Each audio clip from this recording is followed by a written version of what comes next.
मित्रांनो, पार्टी करायची आहे तर मग चला ना सोलापूर बरोबरच विजापुरात प्रसिद्ध असलेल्या चाचा मच्छी ढाब्यावर। चाचा मच्छी ढाबा, विजापूर रोड, टाकळी, सोलापूर। संपर्क 9765066495। प्रसिद्ध अभिनेता गोविंदा हा पुन्हा एकदा राजकारणात सक्रिय होणार असून लोकसभेची निवडणूक लढणार असल्याची जोरदार चर्चा आहे।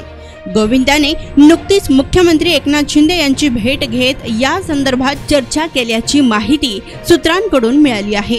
तो लवकरच शिंदे गटात प्रवेश करेल असेही बोलले जात आहे। महायुतीच्या जागा वाटपात एकनाथ शिंदे यांच्या शिवसेनेला उत्तर पश्चिम मुंबई ही जागा मिळणार असून तिथे उद्धव ठाकरेंच्या शिवसेनेने अमोल कीर्तीकर यांना रिंगणात उतरवलंय।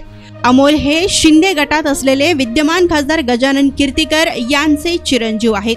त्यामुळे गजानन कीर्तीकर यांना उमेदवारी देण्यास पक्षातूनच विरोध आहे। त्यांनीही जवळपास निवडणुकीतून माघार घेतली असून याच पार्श्वभूमीवर गोविंदाचे नाव आता पुढे आले आहे। गोविंदाने अलीकडेच मुख्यमंत्री शिंदे यांची भेट घेतली, तर या भेटीत त्याने उमेदवारीची अपेक्षा व्यक्त केली आहे। दरम्यान गोविंदासाठी निवडणूक नवीन नाही। काही वर्षापूर्वीही त्याने उत्तर मुंबई मतदारसंघातून भाजपचे दिग्गज नेते राम नाईक यांच्या विरोधात काँग्रेसच्या तिकिटावर निवडणूक लढवली होती। त्यावेळी गोविंदा अभिनय क्षेत्रातही चमकत होता व त्या लोकप्रियतेच्या जोरावर त्याने नाईक यांना पराभवाची धूळ चारली होती। मात्र खासदार झाल्यानंतर तो फारसा संसदेकडे फिरकला नव्हता। कालांतराने तो राजकारणातून बाजूलाच झाला।